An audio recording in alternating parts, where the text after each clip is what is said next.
الرحیم یا ایھا الذین آمنوا کتب علیکم الصیام کما کتب علی الذین من قبلکم لعلکم تتقون۔ میرے بھائیوں، بڑی خوشی کی بات ہے کہ اللہ رب العالمین نے ہمارے اوپر جو رمضان کے روزے فرض کیے تھے، ہم اس سے سبکدوش ہو گئے، ہم نے وہ فریضہ ادا کر لیا، اور آج ہم یہاں اسی خوشی کو منانے کے لیے 2 رکعت نماز کی شکل میں یہاں اکٹھا ہوئے ہیں۔ آج اللہ رب العالمین اپنے ان بندوں کو جنہوں نے روزے کی فرضیت ادا کی ہے ان کو انعام سے نوازے گا، اور اس کا انعام بے پایا ہے، بے انتہا ہے، کیونکہ روزے کا ثواب اللہ رب العالمین نے اپنے ذمہ لیا ہے۔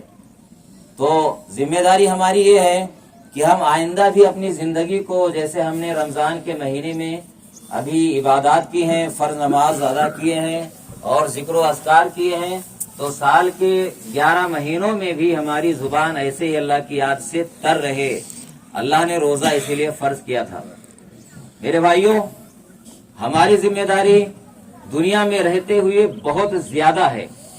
ہم دنیا میں صرف کھانے کے لیے اور زندگی صرف گزار کر یوں ہی جانے کے لیے نہیں آئے ہیں کہ ہم پیسہ جمع کریں، مال اکٹھا کریں، کھائیں پیئیں اور مر جائیں۔ ہمارا مقصد صرف یہی نہیں ہے۔ اللہ رب العالمین نے قرآن میں ہمارا مقصد کیا بیان فرمایا ہے؟ کنتم خیر امت اخرجت للناس، تم بہترین امت ہو، تمہیں لوگوں کے لیے پیدا کیا گیا ہے۔ دیکھیے، ہمارے لیے نہیں، یہ امت محمدیہ جو ہے اس کا درجہ اور اس کی ذمہ داریاں بہت زیادہ ہیں۔ اللہ رب العالمین نے ہمیں پیدا کیا ہے کس لیے؟ دنیا والوں کے لیے پیدا کیا ہے۔ ہماری صفت کیا ہے؟ کنتم خیر امت اخرجت للناس تأمرون بالمعروف وتنہون عن المنکر، تم لوگوں کو بھلائی کا حکم دیتے ہو، برائی سے روکتے ہو۔ یہ ہماری ذمہ داری ہے۔ یہ امت محمدیہ کی خصوصیت ہے کہ اللہ نے ہمیں سب سے بہتر کہا ہے، اور ہماری ذمہ داری ہے کہ دنیا والوں کو صحیح بات بتائیں، غلط باتوں سے روکیں۔ دنیا میں بہت سارے فرقے ہیں اسلام کے، مسلمانوں کے فرقے بہت زیادہ ہیں، 73 فرقے ہیں، لیکن میرے بھائیوں، 73 فرقوں میں ایک فرقے کو، جس کو اللہ کے رسول نے جنتی کہا ہے، ناجی فرقہ کہا ہے، اور اس کی صفت کیا بتائی ہے؟ ما انا علیہ واصحابی، جس پر میں ہوں، میرے صحابہ ہیں۔ اہل حدیث، ہم اپنے آپ کو اہل حدیث کہتے ہیں۔ اہل حدیث کا مطلب کیا ہوتا ہے؟ قرآن پر اور اللہ کے رسول کی حدیثوں پر عمل کرنے والا، یعنی سب سے بہتر فرقہ۔ بھائی، ما انا علیہ واصحابی کا مصداق کون ہے؟ علامہ ابن تیمیہ کا قول ہے کہ اہل الاسلام فی سائر الامم، اہل الحدیث فی اہل الاسلام، اہل الحدیث فی اہل الاسلام کا اہل الاسلام فی سائر الامم۔ یہ علامہ ابن تیمیہ کا ایک جملہ ہے کہ اہل حدیث مسلمانوں کے سارے فرقوں میں، یعنی 73 فرقوں میں، 72 فرقوں میں، کہا کہ اہل حدیث ایسے ہیں جیسے کہ اسلام دنیا کے سارے مذاہب میں ہے۔ یعنی کیا مطلب ہوا؟ یعنی سب سے بہتر فرقہ اہل حدیث کو کہا ہے۔ میرے بھائیوں، آپ جانتے ہیں اہل حدیث کا لیبل لگا لینا، یہ بہت بڑی ذمہ داری کو اپنے اوپر عائد کرنا ہے۔ یہ ہماری ذمہ داری ہے کہ دنیا کے سارے لوگوں کو، مسلمانوں کے تمام فرقوں سمیت دنیا کے سارے لوگوں کو ہم بتائیں کہ صحیح راستہ کیا ہے۔ یہ ہماری ذمہ داری ہے۔ لیکن میرے بھائیوں، یہ بتائیے کہ ہم اپنی ذمہ داریاں ہم ادا کرتے ہیں کیا؟ ہم اہل حدیث کہلانے کے لائق ہیں؟ ہمارے اوپر یہ جملہ فٹ آتا ہے؟ ہم اپنا محاسبہ کریں۔ ہمارے کتنے بھائی اس میں بیٹھے ہوئے ہیں، رمضان میں ان کی صورتیں نظر نہیں آئی ہیں مسجد میں، جمعہ تک نہیں پڑھا لوگوں نے۔ رمضان کے روزے تو بڑی بات ہے۔ ارے میرے بھائیوں، شرم نہیں آتی کیا ہمیں اہل حدیث کہتے ہوئے؟ ہم کس منہ سے اہل حدیث کہتے ہیں؟ ہم اہل حدیث ہیں کیا؟ بھائی کیا فائدہ ہے بتائیے؟ ہم نام کے اہل حدیث ہیں، کلنک ہے اہل حدیثوں کے لیے۔ لوگ کہاں دیتے ہیں کہ وہ دیکھو فلاں کے دکھ کو دیکھو، وہ جمعہ تک نہیں پڑھتا ہے۔ کتنے افسوس کی بات ہے۔ آپ اہل حدیث ہیں، اہل حدیث کی اولاد ہے کیا؟ آپ کے باپ نے آپ کا نام رکھا ہے، آپ کو سوچا ہوگا باپ نے کہ میرا بیٹا بھی میرے طریقے پر چلے گا۔ آپ اپنے باپ کی صحیح اولاد ہیں کیا؟ जानशीनें सही, लोगों ने पता नहीं कहां से दूसरे फिरकों से निकल कर बेचारे आए थे सही रास्ता देख करके, आप अपने बाप की रूह को शर्मिंदा कर रहे हैं।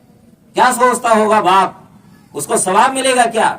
आप अपने बाप के लिए खैर हैं क्या, खैर का जरिया है क्या? मेरे भाइयों, बहुत अफसोस की बात है, कुछ नाखलफ लोग हैं। कुरान में अल्लाह ने कहा है ना कि फखलफा मिन बादिहिम खलफुन अगाउ सलाता व तबौ शहवाती फसौफा यल्कौना गय्या, कि पहले अच्छे लोगों के बाद उनके जानिशीन कुछ नाखलफ लोग हुए, नालायक लोग हुए, जिन्होंने नमाजों को बर्बाद कर दिया, शहवात की, ख्वाहिशात की पैरवी की, या अनकरीब जहन्नम में दाखिल किए जाएंगे। ये कौन है बताइए? आप अपने ऊपर फिट कर लीजिए, जो नमाज नहीं पढ़ते हैं, रोजा नहीं रखते हैं और अपने बाप के नक्शे कदम पर नहीं चलते हैं। भाई बाप तो आया था कि कुरान और हदीस पर हम चलेंगे, लेकिन हमें कोई मतलब नहीं है। ये वो नाखरफ लोग हैं। बाप को आप अपने फायदा नहीं पहुंचा रहे हैं। बाप के नाम आमाल में अगर उसने आपको ताकीद नहीं की थी, अगर जिंदगी में देखा था कि मेरा बेटा नमाज नहीं पढ़ता है, रोजे नहीं रखता है, अच्छे काम नहीं करता है, ताकीद नहीं की थी, तो ये गुनाह जा रहा होगा उसके नाम आमाल में। और अगर आप अच्छा काम आज कर रहे हैं तो मरने के बाद भी उसको सवाब मिल रहा होगा, वहां उसकी रूह खुश हो रही होगी कि मेरा बेटा दुनिया में मुझे फायदा पहुंचा रहा है। आप इतने नालायक औलाद क्यों बनते हैं भाइयों? कितने अफसोस की बात है। आप अहले हदीस नहीं रहेंगे तो अहले हदीसों का कुछ नहीं बिगड़ जाएगा। ये सुन लीजिए कान खोलकर, इस्लाम का कुछ नहीं बिगड़ेगा।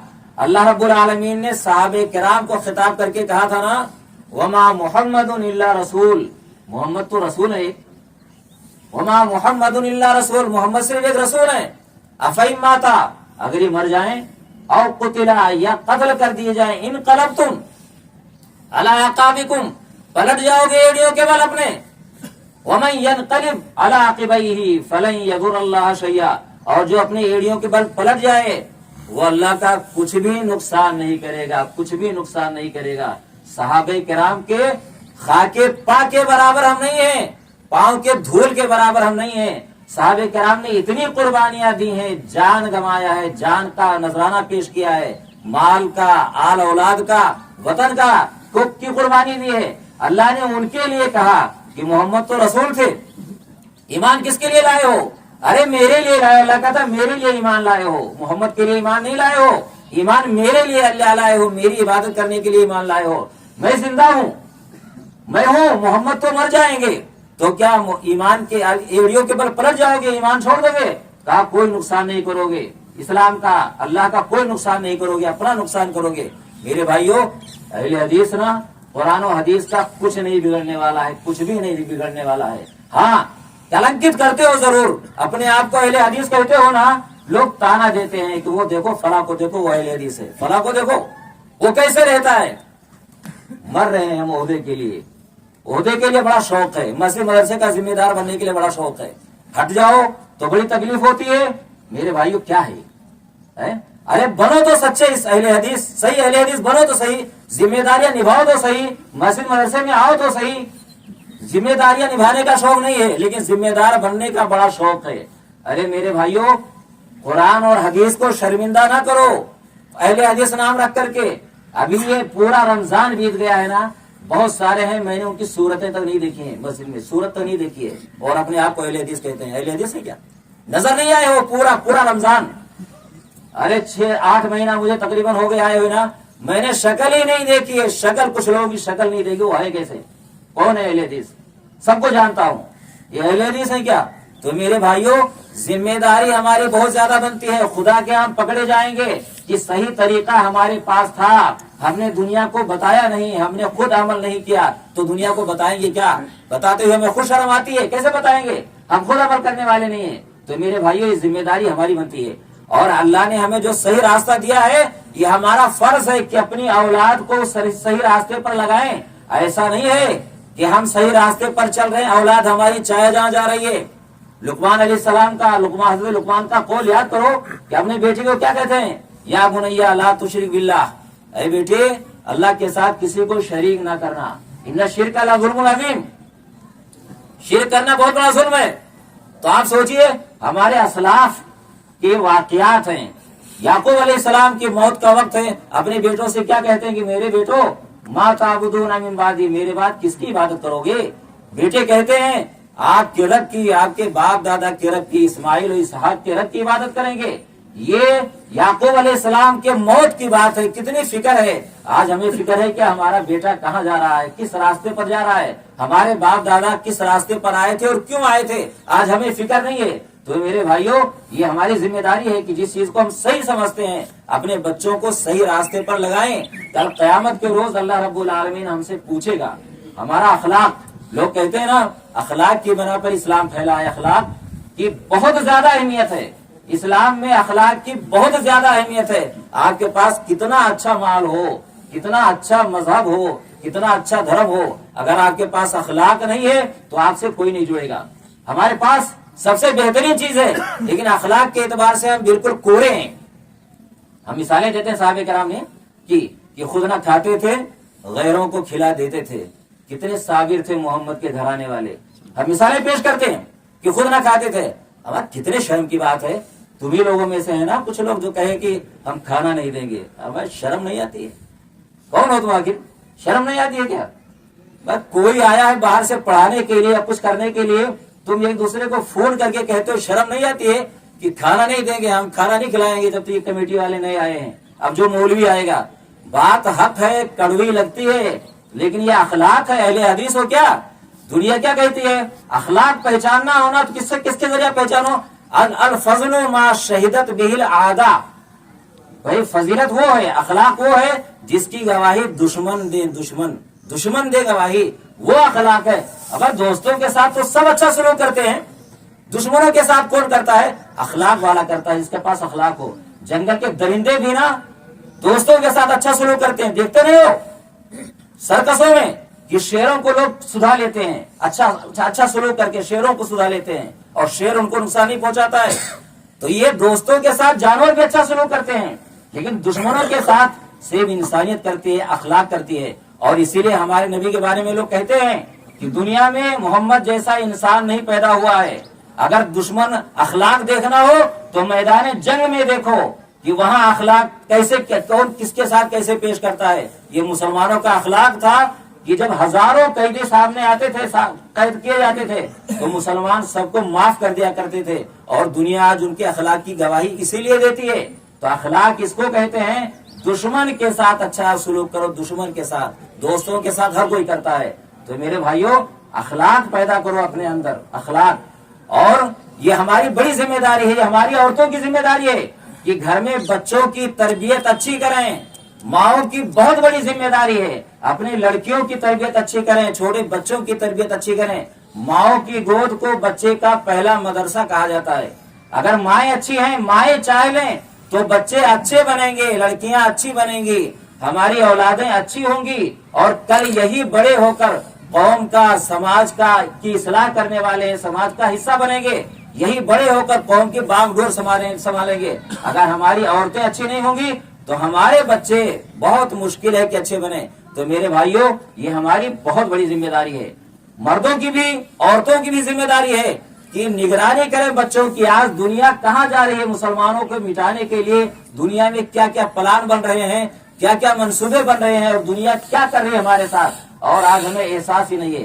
क्या हम उस दिन का इंतजार करते हैं कि तलवार हमारी गर्दनों पर रख दिया जाए तब हमें एहसास होगा क्या, तब तो वक्त ही नहीं रहेगा। मेरे भाइयों, हम सुधर जाएं, हम अपनी सलाह करें, हम जागें, हमारी जो जिम्मेदारियां हैं उसको हम निभाएं, हम होश के नाखुन लें, वरना कल हमारा अंजाम बहुत बुरा होने वाला है। अगर हम चाहते हैं कि हमारी नस्लें अच्छी रहें दुनिया में और आखिरत में अंजाम अच्छा हो, तो हमें अपने बच्चों पर अभी से ध्यान करना पड़ेगा। अपनी मसाजिद को, मदारिस को मजबूत बनाना पड़ेगा। हम कहाँ जा रहे हैं भाई, स्कूलों में जानते हैं क्या हो रहा है, सौतेला सलूक हो रहा है, और हमें हमारी लड़कियों को फंसाने के लिए नए नए हथकंडे अपनाए जा रहे हैं। मेरे भाइयों, जरूरत ये है कि अपनी बच्चियों की अच्छी तालीम करें, अच्छी तरबियत करें, ताकि उनको कोई फुसला ना सके, वरगला ना सके, इस्लाम से हटा ना सके, और हमारी लड़कियां गैरों के साथ न जाएं, गैरों के साथ न भागें, उनमें गैरत रहे कम से कम कि हमारी दुनिया तो खराब हो रही है, हमारी आखिरत भी बर्बाद हो जाएगी। अगर तरबियत अच्छी रही तो यकीन जानिए कि इंशाअल्लाह हमारी लड़कियां मर जाना गवारा करेंगी, कुंवारी बैठी रह जाएंगी, शादी ना हो तो ना हो, لیکن وہ غیروں کے ساتھ نہیں جائیں گی، تربیت اچھی ہوگی تب. اور اگر ہم تربیت اچھی نہیں کریں گے تو آپ دیکھتے رہیے بہت خراب زمانہ آنے والا ہے. بہت ہندوستان میں بہت واقعات ہو رہے ہیں. اور یہ نہ سوچیں کہ ہماری لڑکی نہیں جائے گی. آپ کیا دیکھتے ہیں بھائی اسکولوں میں کیا ہوتا ہے؟ آپ کو کیا پتا؟ آپ نے یہاں سے یونیفارم پہنا کر بھیج دیا، اب وہاں کیا ہو رہا ہے آپ کو خبر ہے کیا؟ کوئی نہیں جانتا ہے. آپ وہاں پوچھیے ذمہ داروں سے، جو پڑھانے والے ٹیچروں سے پوچھیے سرکاری اسکولوں میں کہ لڑکیاں ہماری جاتی ہیں تو کیسے رہتی ہیں. رپورٹ ہمارے پاس آتی ہے، یہی براوڑ کی رپورٹ آتی ہے ہمارے پاس. ہمیں لوگ بتاتے ہیں کہ مولانا فلاں کی لڑکی ہے، فلاں کی لڑکی ہے، جو کیسے وہاں رہتی ہے. آپ کو کیا خبر؟ آپ سے کہیں تو آپ کہیں گے یہ لو ہماری لڑکی کو بدنام کر رہا ہے، ہماری لڑکی پر انگلی اٹھا رہا ہے. تو آپ سے نہیں کہتے ہیں، لیکن ہمارے پاس رپورٹیں آتی ہیں یہی براوڑ کی. تو اس لیے آپ یہ نہ سوچئے کہ آپ کی لڑکی ہے، ہماری لڑکیاں بڑی شریف ہیں، وہاں کچھ نہیں ہو رہا ہے. جب یہ پلان ہی ہے کہ مسلمان لڑکیوں کو پھسلاؤ بہلاؤ تو ظاہر سی بات ہے یہ پلان کے تحت ہو رہا ہے. ہوگا، باتیں خراب لگیں گی، لیکن میرے بھائیوں بہت بڑی ذمہ داری ہے. آج کے دور میں بہت بڑی ذمہ داری ہے، اور دن بدن یہ ذمہ داری ہماری بڑھتی جاتی ہیں. یہ مختصر کلمات تھے بھئی، اچھے لگے یا برے لگے، یہ مختصر کلمات تھے، یہ ہماری ذمہ داری تھی جو میں نے کہا آپ سے. اللہ سے دعا ہے کہ پروردگار ہمیں اپنی ذمہ داریاں نبھانے کی توفیق عطا فرمائے اور ہم اپنے بچیوں کی اچھی تربیت کریں. اللہ سے دعا ہے کہ پروردگار ہمیں اپنی ذمہ داریاں نبھانے کی اور ہمارے بچوں کو صحیح راستے پر چلنے کی توفیق عطا فرمائے.